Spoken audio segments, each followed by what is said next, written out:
Hi, good evening, good morning, good afternoon, wherever you are joining us from. My name is Abhijit Bhaduri. I'm the author of the book Dreamers and Unicorns, and I also work as a leadership coach and I work with people to craft their social media strategy. But today, I have as a guest somebody who's going to talk to us about this whole process of gathering and keeping somebody's attention, because you know what, there is so much of content everywhere that we live in what can be truly called an attention economy, because so many people post something on every social platform possible, whether it's Facebook, whether it's LinkedIn, whether it's Twitter, Instagram, whichever. And of course, not to mention TikTok, knowing fully well that this is one of those many apps which got banned. But let me not give away the entire story, because we are going to do the launch of a book called The Attention Factory. And I'm actually going to read out what the book has to say about Matt Brennan is an author and internationally recognized speaker who specializes in Chinese mobile internet technology and innovation. So he's been quoted in a number of places, whether it's The Economist, Forbes, Wall Street Journal, all of that.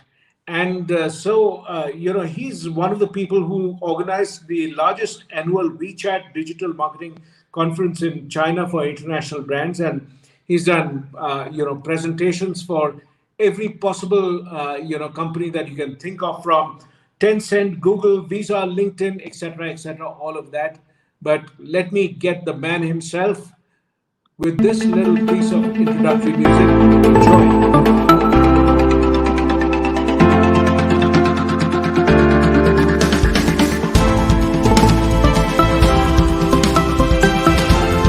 Hey, Matt.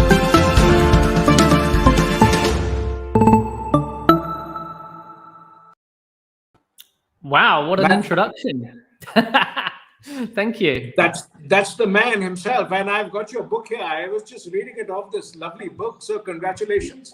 This is actually the official launch of the book Attention Factory. A day before yesterday, I was walking through Delhi airport, and I was delighted to see this book there already in the charts. So Matthew, I must say that I felt very jealous. It's just so nice to see something like this out there, and here I am talking to the author. Yeah, and I got my copy here as well. Yeah, it's great. It's out there. It's out in bookstores all across India, and that's so great to see. Because we did have a delay because of the situation with COVID, but now we're ready to go, and it's out there and it's doing well. So yeah, couldn't be more happy, really. So this, let me just put out a little bit of a caveat as to why I sort of really found this book very interesting. What is that, when you think about the fact that we live in an attention economy, Hmm. we need to hold the attention of people in multiple ways, whatever you are saying or doing. Leaders have to do it inside the organization and outside. Teachers have to do that, for that matter, even parents. When you tell the kid, can you look up from the phone and just look at me as we talk? So that's also an attention economy. And really, one company which seems to have captured it has been TikTok. But I want to sort of know a little bit about your background in terms of writing and your career as a journalist. Tell me a little about that before we get into the TikTok story. Yeah, sure. I've been based in mainland China for most of my adult working life. Basically, straight out of university, I came to mainland China, and there I was originally involved in education industry and worked my way up through the ranks in an American multinational company to eventually head up their edtech uh, division. At the time, we called it e-learning, and built online curriculum for tens of thousands, maybe hundreds of thousands of students across China, learning English and doing all the sort of software for that.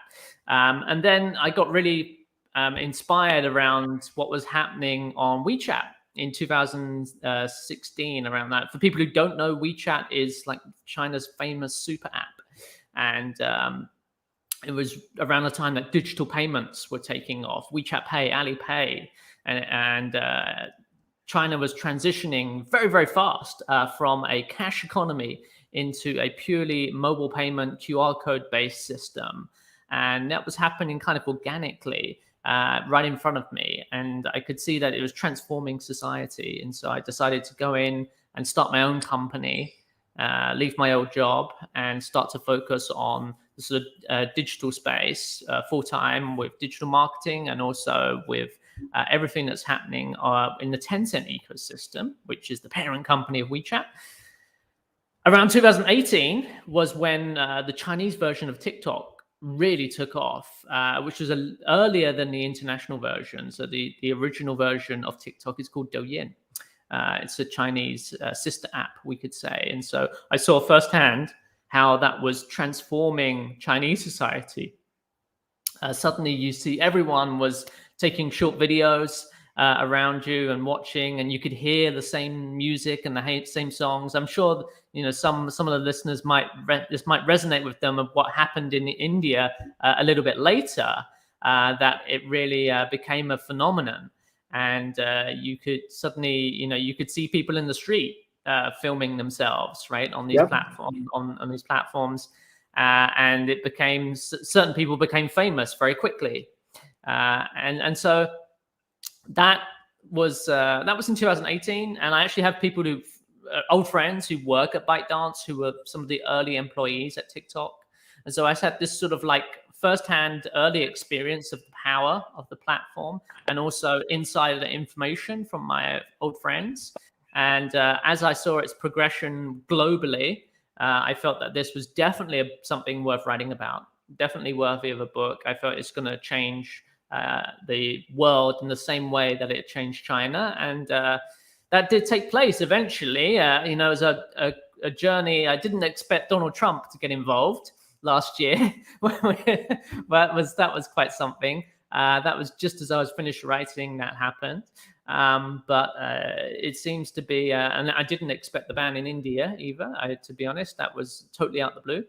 But it's definitely, I feel, overtaken Facebook now globally as the sort of number one zeitgeist of the moment in terms of its popularity and impact culturally across the world. So I was early into that, and fortunately, the timing was good for this book.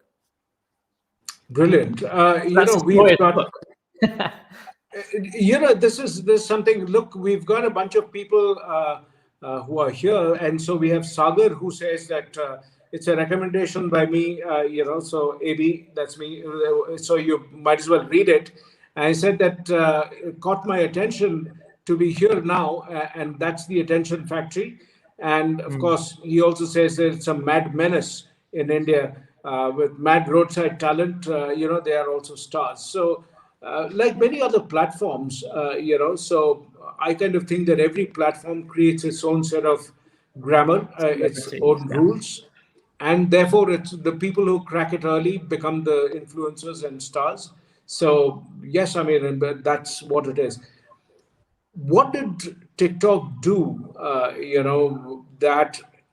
What was the trend that it caught on before somebody else, and how did it sort of modify itself? Talk to me about that. Yeah, so I think the predecessor for TikTok was an app called Musical.ly, which Musical.ly was mostly successful in North America and Western Europe with teenagers. It was an app with very young user base, teens and preteens. Yeah. And so if we go back to 2016, 2017, that was what was in the market was this very similar user experience, different name, different branding, different user base, and different team. But essentially the core experience, very, very similar, almost identical in terms of the full screen, vertical video with swipe up motion and content-driven music discovery of content through music. But everyone thought that this experience was something that could be successful with teenagers, but was not suitable for adults.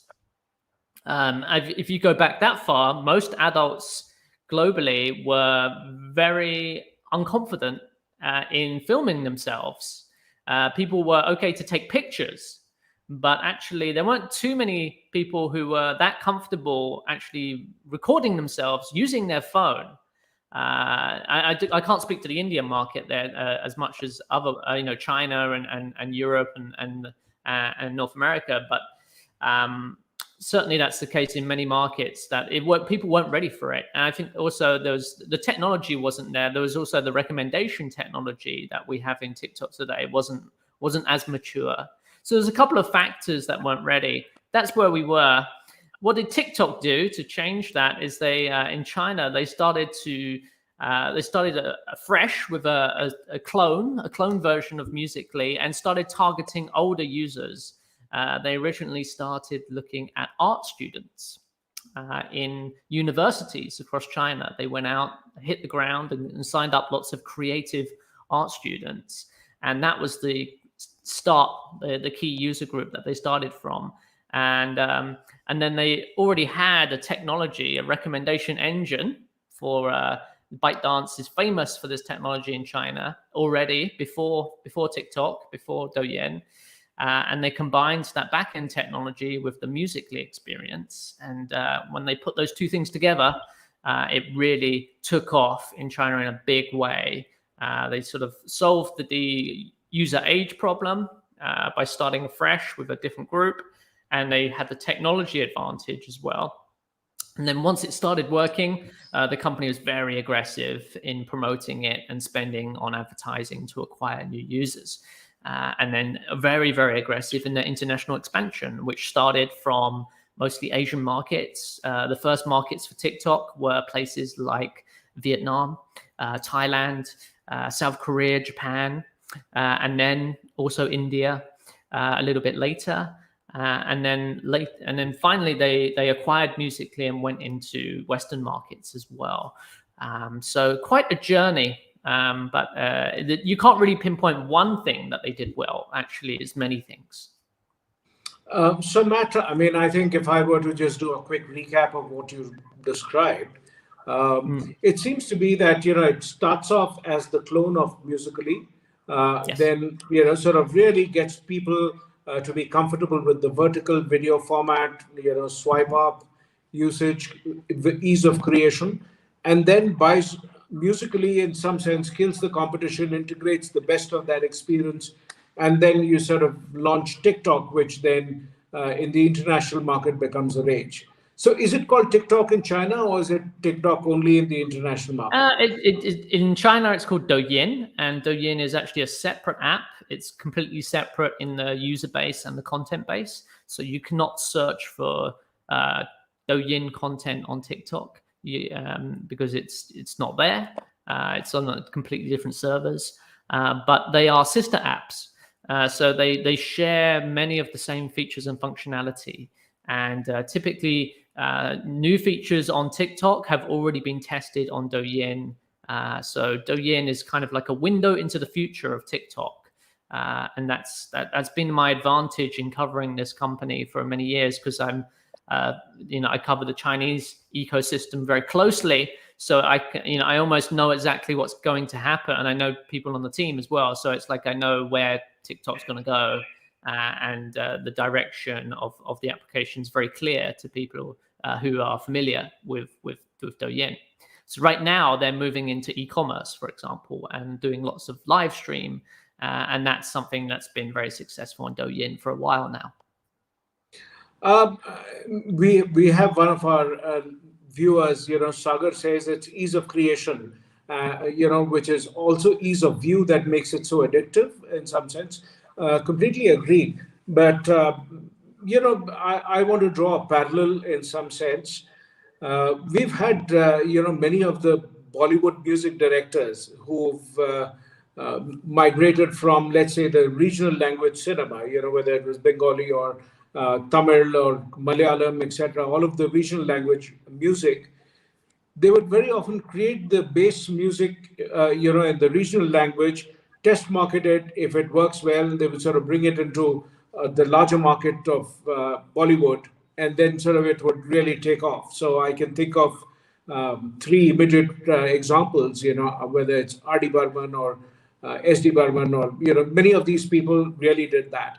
it seems that that's what is happening with TikTok. That you're kind of Doyin is doing the the China market. You get a preview, it works well. You sort of take it global and scale it up. So in some sense, there's a scale market which is already available, and you're sort of trying out the features in that little market and trying that out. So give us a view of what's happening in Douyin, which we should expect to see going forward.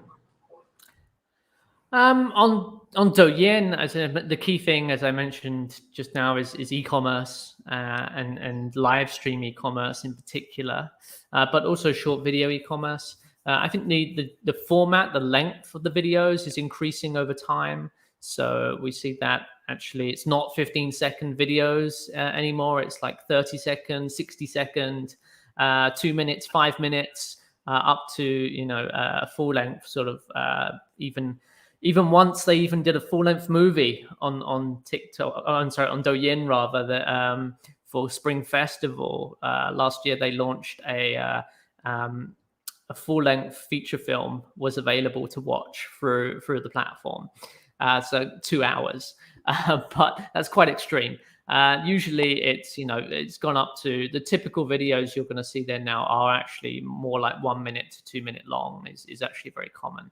But still with the 15-second format occasionally in there. So it's becoming a bit more like YouTube in that respect. The video formats are becoming longer. And I think you're going to see that YouTube becomes more like TikTok. They've launched their version of TikTok, YouTube Shorts. And so the two platforms will look a little bit more similar over time. And that's to be expected. We've seen that in China with the competition for Douyin. They've sort of become more and more similar over time, as one expands into longer form content and the others expand into shorter form. So I think those are two trends. I think also you're going to see that the actual content ecosystem over time develops. It's still very early and immature, actually, for TikTok. There's still lots of content like we're doing right now. For this audience, right? This is for a LinkedIn audience. You wouldn't expect TikTok to be an appropriate platform for this kind of content. But in China, it is. On Douyin, we could do something like this, and it would, for a mature, serious audience, a business audience, talking about topics that, would not be of no interest to teenagers. This would be totally normal content to see on Douyin. I believe that's the future of TikTok. You're going to see that the demographics get older and older, and the content formats continue to diversify, and you find more types of content that you would expect on maybe LinkedIn or YouTube. And just for numbers, how large is the user base, on TikTok? What are some of the numbers if you do a comparison? So globally, it's over 1 billion users on TikTok now, which is not including China and not including India, of course. And the downloads are have just surpassed 3 billion globally. In China, Douyin has 600 million daily active users. We don't know how many monthly active users because they didn't announce that, just daily. So that's quite a lot. I mean, that's like, I'm from the UK, so that's like 10 times the population of the UK. Daily active users. And a daily active user consumes about 45 minutes of content, typically, something in that region. So that's a lot of attention. That's a lot of attention, a lot of time spent in the app, and it's in many markets. It's still growing very fast. We just saw there's some data published a few days ago showing how the time spent in TikTok has surpassed the time spent in YouTube in America now. And in markets like the UK, where I'm from, it's already far surpassed. People are spending much more time on TikTok than on YouTube. And it's still increasing. It's still a rocket ship going up. So the impact it had in the China market was very severe on the competitors. Everybody tried to copy it because it was suddenly the big thing, and it really took away a lot of advertising revenue from their companies like Tencent and Baidu. I expect it will eventually have a similar impact on the financials of Facebook and Google. I think all companies can still grow, but it will slow down their ad revenue growth. There will be some shift of corporate spend on global advertising moving from Facebook and Google to ByteDance. Over the next 3 to 5 years for sure. It's a new player. That's great for advertisers as well, because global advertisers always complain that online advertising is essentially a duopoly, and you have to give money either to Facebook or Google these days. Well, now there's a third player in town as well, which is ByteDance. It will become probably the number 3 name in global online ad spend, I expect. And what is the size of ByteDance's overall revenue? I mean, just how large? So I think it was something, if I remember correctly, 36 billion for last year, growing over 100% year on year. With valuation of the company is, it's not publicly listed company, so it's there's different estimates on the private market.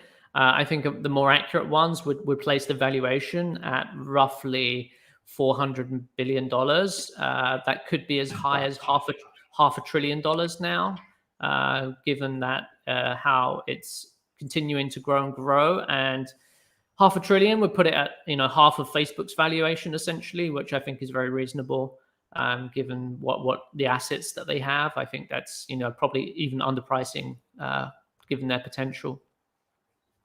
So those who joined us late, we are really talking about the book, The Attention Factory. And, you have the author right here, Matt Brennan, who's talking to us about what makes TikTok, the Attention Factory, what makes them so popular. That's what we are trying to discuss. One of the things, he talks about was, he says that it's a combination of many factors. Yeah, it's not just one, but they've introduced formats, also the content. One of the pieces I wanted to focus on was the content part of it. Is it that when you do things like cat videos, etc., way more popular than say TED Talks? Does it tell us something about the fact that there are more frivolous people than serious people? Is that the reason why some of these things grow? Yes. What's your take? It does. That's exactly what it says. It's sad. The sad fact of the matter is most people want to be entertained, and they want to be entertained with often very mindless content, and that is actually on most platforms the most popular forms of content. And definitely serious forms of content, educational forms of content are still popular, but much less so. Most people, do not strive to better themselves on these platforms. They strive to kill time in enjoyable fashion, and that is their choice. Entertainment is a need for everybody, Sure. but it would, especially in its early days, TikTok and Musically came in for a lot of criticism for mindless content and people dancing, silly comedy skits, and lip sync and things like this, and these forms of content. Before the platform was only about this, it was only for these kinds of content. That's misleading. I think. Certainly in the early stages, those were the predominant forms of content.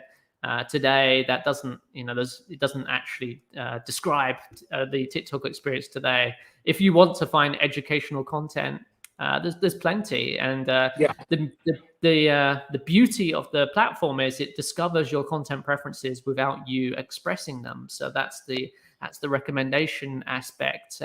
You don't need to search on TikTok to find content. Content finds you.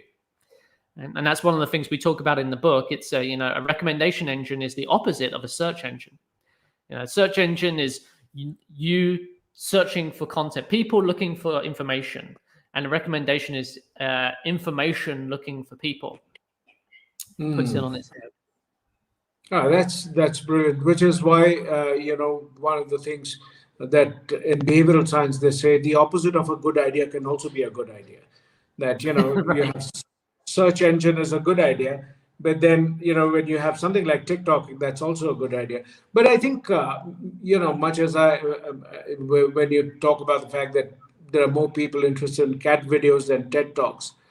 Um, I think there is something which is a broader phenomenon of our obsession or need for entertainment has gone up dramatically higher.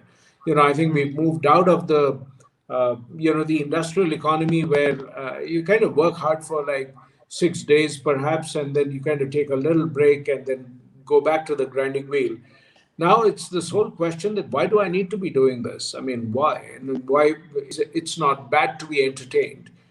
The only catch is that you do see a lot of the lowest common denominator kind of content coming up. You've been in ed tech. Does that worry you? I mean, you're Um, not in ed tech right now. I think So, these platforms are a reflection of society. To be honest, what happens offline is essentially brought online, and so we must accept that the needs of most people are quite low. The preferences of content, and maybe you don't realize that until you go on the platforms like this and you can see it for yourself. But I don't think those needs would be any different in other mediums, such as television, or even older, radio or newspaper or before. Like um, most of people want fairly simple entertainment, and they don't want to, they're using it to pass time. So this is just a reflection of society, and I wish people would personally, for my family and the people that I can influence, I would encourage them to consume more stimulating, intellectually stimulating forms of content. But at the end of the day, it's everyone's choice, and I think it's also a reflection of society and its place. The value of education is placed in society. If we look in, I'm very familiar with China. In China, there's a very strong value placed on education, and so children study extremely hard. And I hear the same things for India, India is the but same. in the UK, there's not that you know there's not that same emphasis on education. So a lot of people just do want, fairly simple forms of content. And when I'm growing up watching the British television, I found most of it very mindless as well. What was on television, but it was appealing to the masses. A lot of people did like that. So I can't judge. And you may have a very strong insight out there, and the reason is I was looking at this book by Payal Arora. She wrote this book called The Next Billion, which is really talking about Mm, the media habits of the next billion users. mm, And she was talking about this experiment where, when people are given opportunity to view content, so they gave people mobile phones and, with data loaded onto that, and made it available. Oh, I can't hear you now. The sound's gone. No, I'm sorry. One of the things that happened was that Pyle Arora's book, The Next Billion, talks about the fact Mm, that there is actually a time where when they gave mobile phones to users, in the sort of the marginalized societies, people from the lower economic background, they were given this, and the content was the data cards were loaded, and they could look for whatever they wanted to. And mm, when they sort of came back and sort of studied their media watching habits, they were actually shocked to see that practically very, very few of them and negligible amount of people actually looked at using educational content. Most of them were either surfing for, either just entertainment per se, these little short videos, funny laughter, And one of the pieces that Pyle Aurora's conclusion was that why should we believe that entertainment is the privilege of the rich? The poor also have an equal right to look at entertainment. And why should we think that, well, they need to first worry about education? So I think, what do you have to say about that perspective? There's a great quote in the book from one of the founders of Musically and a former CEO of TikTok, Alex Ju. He said, education kind of goes against human nature to some degree, and entertainment goes with the human nature. So it's better if you're starting a new content platform to go with the human nature, not go against. So originally, this is a point I should have brought up earlier, perhaps. Originally, the very earliest version of Musically, the idea they had as a startup team was to do short videos for education, to create mini lessons. And so that was their original idea. It didn't work. It failed very, very quickly. And one of the lessons there was that, education is tough. It's really tough. It's much easier to go with something like entertainment that has a very large total addressable market, right? The TAM of entertainment is basically everybody.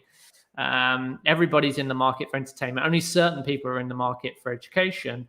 And actually, if you look at things like MOOCs, right, massive open online courses, which were a huge buzzword in education a few years ago.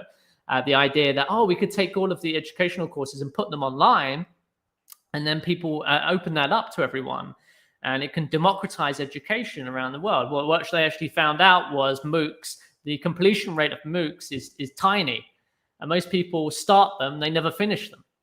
It's very difficult to actually maintain that, without the social camaraderie of doing it offline with others, without committing to it or being forced to do it. As all children are forced to go to school by law. If you don't have something like that, it's very difficult to maintain the discipline as an individual to keep with consuming educational content for an extended period of time, whereas entertainment has none of those problems. And I always thought that when you look at India has one of the highest rates of people signing up for the MOOCs and one of the lowest rates of completion. And this is and when you look at why the corporate learning and development teams, they are always puzzled that we are giving them access to all kinds of content. Free, right? Yeah, it's free, and it's that, and why aren't people doing it? And I think that's one part of the problem is I think people learn with others. So education is a social experience, which is why today when people are doing the classes online, they're saying, why am I paying, so and so particular college is like, why am I paying them? Because I'm really doing it on Zoom. So, how is that different from an online course or a TED Talk, which I could watch for free? So I think that's fundamentally a piece that A, education is social, B, it needs somebody who's an expert who walks with you. This whole business of do it yourself, education is different from hanging a picture on the wall. So, it's not going to be really super successful if it's done like that. For a few people, yes. But that's true for anything that you do in the world. For a few people, it'll work. But if you're really looking at, I think that was to me, a big takeaway. Because for me, when you say that entertainment goes with human nature and education goes against human nature, that I think was a very powerful takeaway for me. I mean, I've always grappled with this entire thing. Conversations, are a great way for people to learn, but then it needs another person. It needs, an expert to say, well, what you said is right and what Abhijit said is wrong. I mean, so you need that kind of a moderation. So it's a complex equation. I want to sort of, look at, there are three questions that I liked about your book. And, for those who came in late, this is the book that we are talking about, Matt Brennan's book called Attention Factory. I kind of thought that, are these short videos just simply there as a way to kill boredom? I mean, is it that we are, you know, at one level, I see that the value of education as a guarantee for jobs has gone down. So Hmm. I think to some extent, people are saying, what do I do with all this stuff that I learned? Because it doesn't help me either get promoted or find a job. So there's a utilitarian view, and very few people actually will say is learning for the sake of learning. So I think that's one part of it. It sort of reduces the audience size. But I had my question is, um, you raise these three things: why TikTok, why ByteDance, why short video? These are the three questions I wanted to explore. What do you have to say about this? Why TikTok? Is it timing? Is it So yeah, I mean, there's not one answer to that. Timing, definitely. The technology had to be mature for something like this to happen. In the Indian market for TikTok to really explode, you had to have ubiquitous, low cost 4G, right? You had to have geo essentially, right? Without geo, you can't have TikTok being popular in villages across India. So that infrastructure needs to be there. Smartphones need to be there, and smartphones with big screens and good cameras. Right, it's very easy for us to take it for granted. You think back to iPhone 1, how bad that phone was. The camera in it was terrible. Even iPhone 2, iPhone 3, the screen was tiny. These phones, TikTok's not going to work on that phone. You need to wait for the screen to get much bigger. You need to wait for technology like facial recognition. You can't do filters, right? So the big part of the TikTok experience and these other TikTok, reels on Instagram or shorts on YouTube, which are still in the Indian market and listeners might be still users of today. The filters on those require technology to recognize a face and be able to track that as it moves around and overlay things over that face. Typically, is how most of the filters work. So you need facial recognition technology for that to work. That needs to become ubiquitous and easy to develop for. You need to classify the content. One of the big problems was automation and classification of content. Now, this is a problem that's been on YouTube for many years, right? So I'll just explain briefly what that is. It's quite an interesting thing, is that if we go back 10 years on YouTube, there was no back-end infrastructure to automate tagging of content. So you can upload a video. It could be the best video in the world, but if you don't give it a title, and if you don't tag it and say, tell YouTube with the metadata that you add to the video, if you just say, hey, watch this, it's amazing, and upload it to YouTube 10 years ago, YouTube can't classify it, right? It doesn't know what's in the video. It can't see in the video, right? Now they can. When you upload something to TikTok, when you upload something to all of the major platforms, including LinkedIn, they can actually see what's in the video, right? The technology is there today that they can break it down frame by frame, and through neural networks, they can analyze and say, oh, this video is a dog on a beach. And with 99% accuracy, right? It's never 100%, but like the algorithms can say, okay, we're 99% sure that this is it. And that's how they stop things like pornography being uploaded to the platform. That's how they automate that. So for short videos in particular, that's a very important technology that needs to be there. If it's not there, they can't accurately match content with users without knowing because most people don't tag their videos very well, is the reality of how it works on a platform like TikTok. So and sometimes they write titles that are misleading. So they have to. The technology has to be in place. Many things actually for something like this to take off. So it's actually relatively late in the sort of mobile era. I think that TikTok is a late mover, right? It took many of the competitors by surprise that people thought, oh, basically content is done. And YouTube's won video content, right, globally, and that's going to be the platform. And then we got Netflix, which is longer form content. Again, that's it. And people sort of thought, well, that's done. There's Musically there, but it's only for teenagers. That's how people thought about video content, 4 years ago. And so it was only because the combination of all of these technologies came together with this one company, ByteDance. Why ByteDance? Because they specialize in recommendation engine. That's their famous technology in China. And they had that ready before TikTok, before Douyin. Their original flagship product was called Toutiao, which is a household name in China.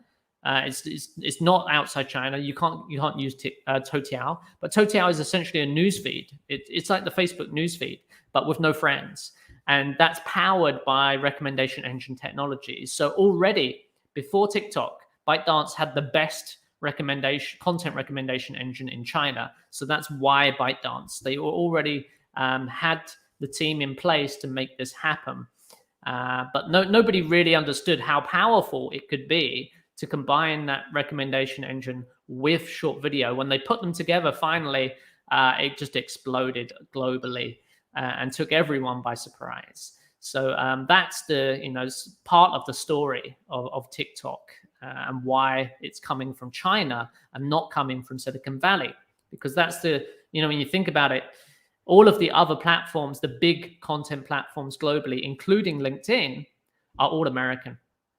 Predominantly. So this is the first big global content platform that's not American.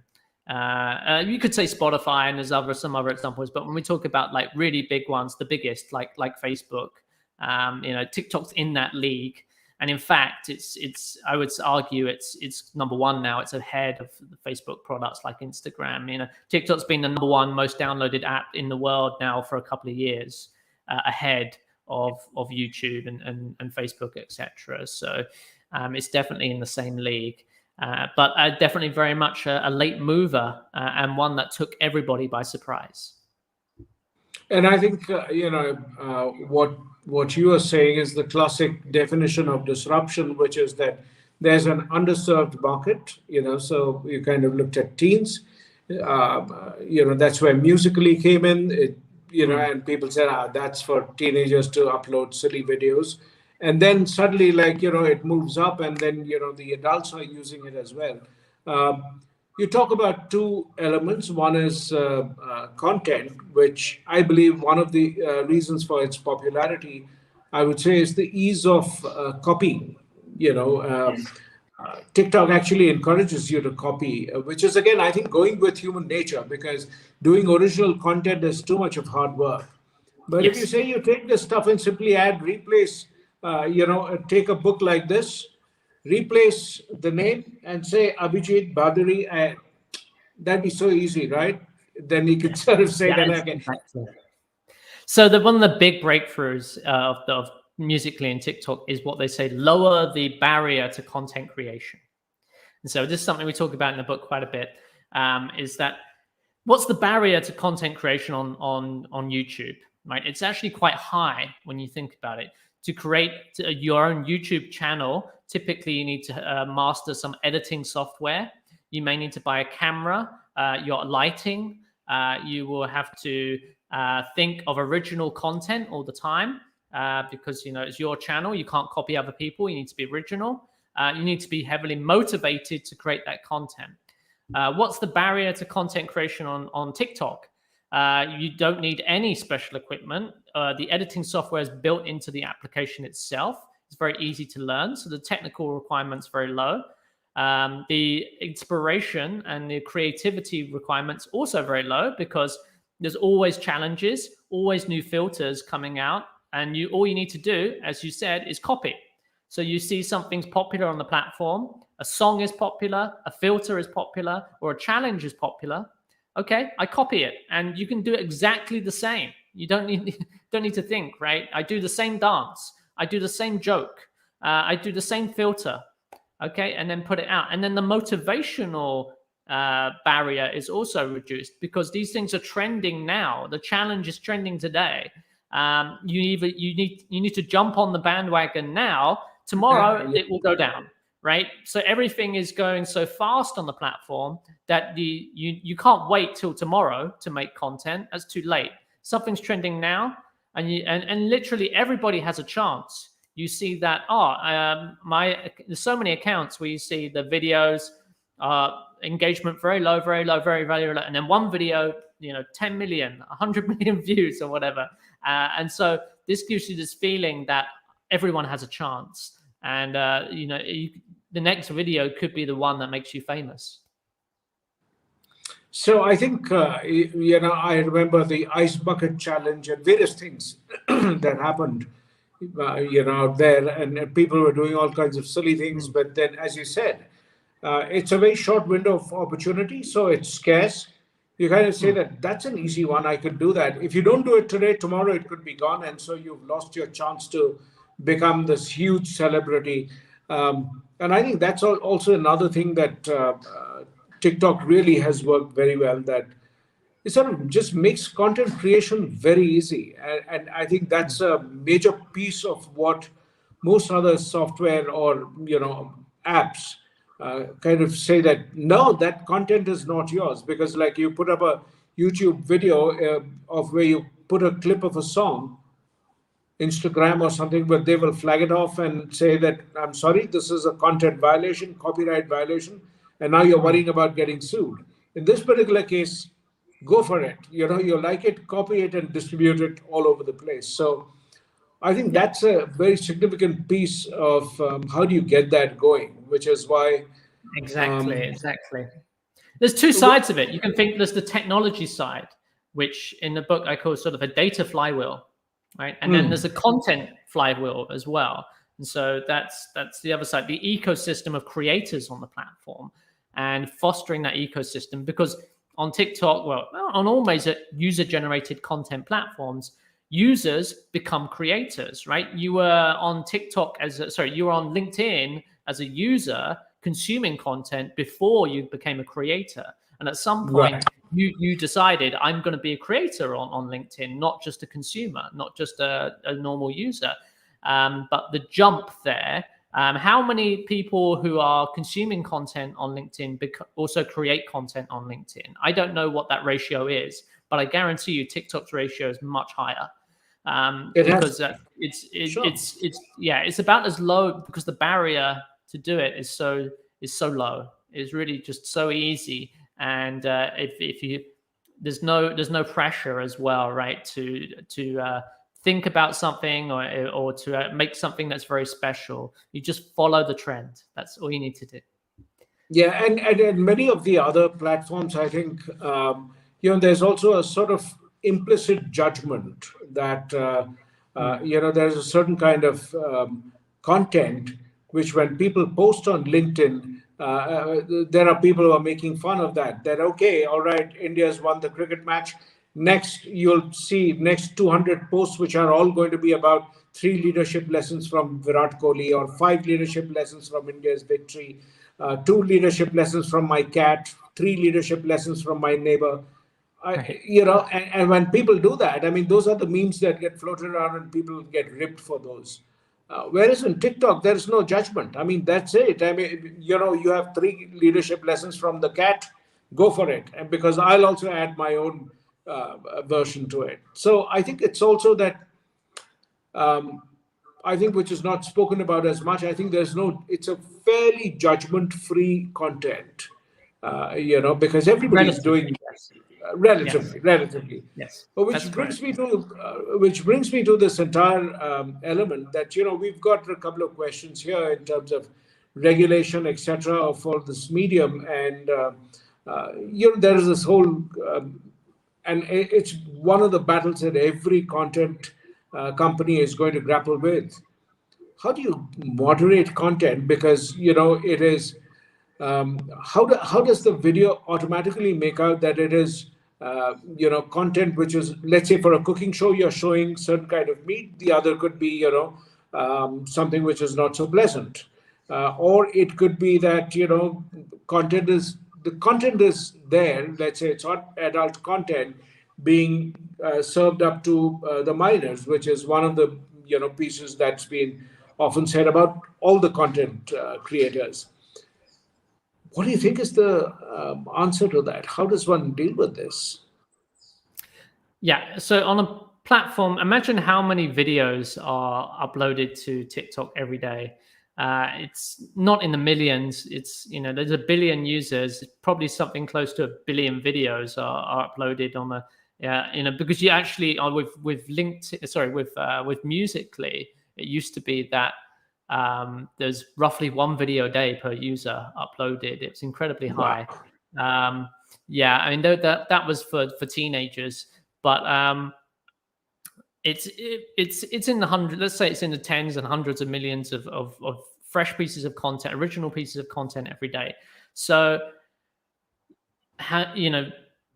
it's an incredibly huge task to manage that. First, I just want to get, I don't think it's very difficult for us to imagine that number and think about what that actually means in terms of like, how would you do that? It's just impossible to have humans do that, watch every single video in that way without hiring just an incredible number of people. Having said that, ByteDance does hire an incredible number of people to do exactly that. Something like 10 to 20% of their entire staff are content moderation staff whose job is to monitor content on the platform, both within China, where the regulations are very strict, and globally as well. And that content moderation tends to happen more locally these days. So the company likes to keep that localized, because it's not just, there's clear-cut examples. Okay, this is pornography. Great. Okay, that's simple. We know we need to take that down. But if there's a lot of it is also sort of edge use cases and local things that are sensitive in the market, maybe something that requires you to understand the local language and understand the local laws and regulations to know that this content's an issue. This is a problem, and we need to do something. So they do hire all globally over the world. They have teams as well. It's not all centralized, but most of the moderation is automated, right? So essentially, it first goes through an automated system. Every single video that's uploaded on the platform is broken down frame by frame and analyzed through neural network algorithms to judge what is actually in this video, right? Like, is there anything sensitive here? Is there violence, etc. And also for IP issues, right? Is this content that is, from a Disney movie, right? That obviously we don't have the rights to show this, or is it from the Olympics, where the rights for this Olympics show is given to CNBC or whoever, or is it copying another creator? Very, very common problem where what people do, unscrupulous marketers typically will say, okay, this account's popular. I download their videos, remove the watermark, and then upload them again on my account, right? Obviously, that's a big problem for TikTok. They can get messed up, and before they know it, they don't know which account created the first video, right? Like, is it from this one or this one? So they've got to solve all these problems. And they do have most of that automated. But once a video hits a certain limit of views, right? So it's been through, it's reached a certain level of engagement on the platform, and it's been flagged somehow as perhaps being an issue. Then it goes for a human review, right? So that reduces the thing. And then any video that hits a certain high level of engagement, right, will go for a manual review no matter what. So once you get into the millions of views, that all of that stuff is seen by a human at some stage.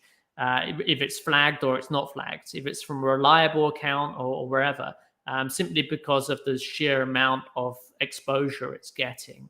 And so in this way, they make it manageable to have a hybrid system of human plus machine automation of content moderation. It's not perfect. There's still ways to game it. And it's a constant game of cat and mouse always. People find out new ways to trick what's going on, and they improve it over time. But it broadly works okay. But But we have to remember that, there's bad people in the real world, and when they come online, they take all the bad things with them. And there's nothing that any company or government really can do that. We just have to create systems, create processes to try and make it better and better, our ways to manage these. And that's different for every country, because every country has different laws, regulations, and so the localization different sensitivities.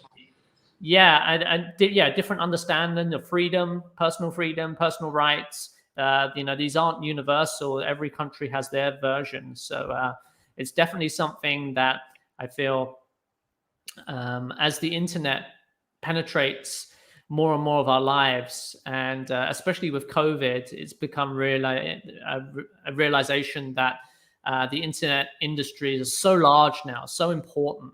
And it's not something where, if we go back 10 years, people had this idea that, cyberspace, where it was kind of like this virtual world where it didn't affect the real economy.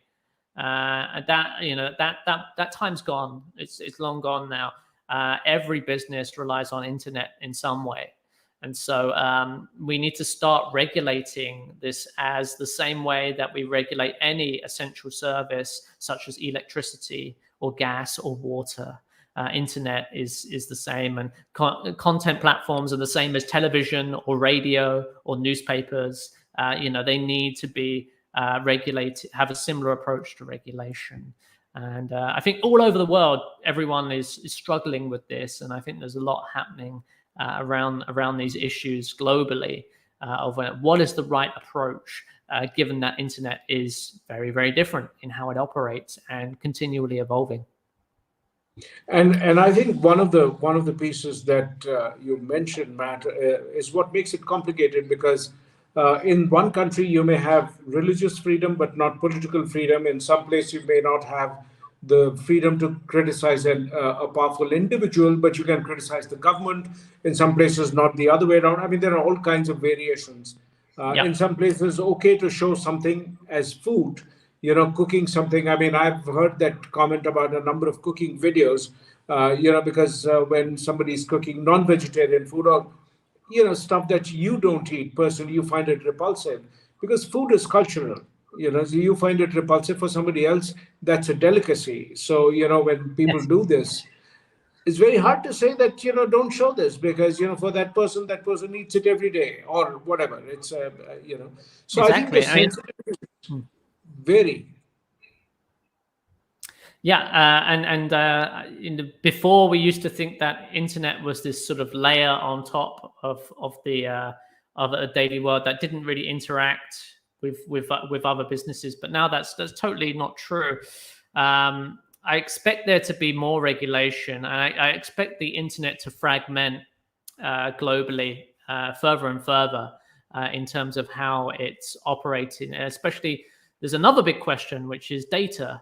And the reality is that most of our personal data that is unavoidable to create when we consume and on these platforms, you're just spewing out data by actually just using the platforms, no matter what, and that is being stored. Where is that being stored? How is that being used? What is your rights to delete that if you want it to be deleted? Again, this will fragment globally, and every country will have to make some tough choices over how they do this. Now, India is a fantastic example here, because I think the Indian market's so big, and I think it's a market where you have the local talent in order to create your own services of scale that could be competitive globally, perhaps even. And so there's a question, but right now a lot of certainly the early infrastructure is mostly, as I mentioned before, American. How could you foster an ecosystem where more of that infrastructure is local? I'm sure that's something that local government in India must be thinking about for a long time now. How do we build our Silicon Valley? How do we build our own digital infrastructure and make that, of a similar, and bring everyone to build our own, not only build our own local companies, but have, everything more localized in terms of the digital infrastructure, the data being within the country and under our control. And then China obviously is an example there of how they approached it, quite aggressively early on, and have built up local infrastructure and have built up their local companies, which are, TikTok is, and ByteDance is a prime example. But I think more and more markets are going to be, looking towards these examples and asking these questions of why do we need, to have American companies in charge of this stuff? It could be local companies. Totally. And with that, we come to the hour. And, just once again, we were in conversation with Matt Brennan, the author of this book, Attention Factory, the real story about TikTok and what makes it so addictive. Is it short form? Is it video? Is it timing? Is it the ease of content creation? Is it the encouragement of copying? What is it? And you have to read the book to figure that out. And Matt, it was lovely to be able to have this conversation with you. Thank you so much for being there. All the very best for your book.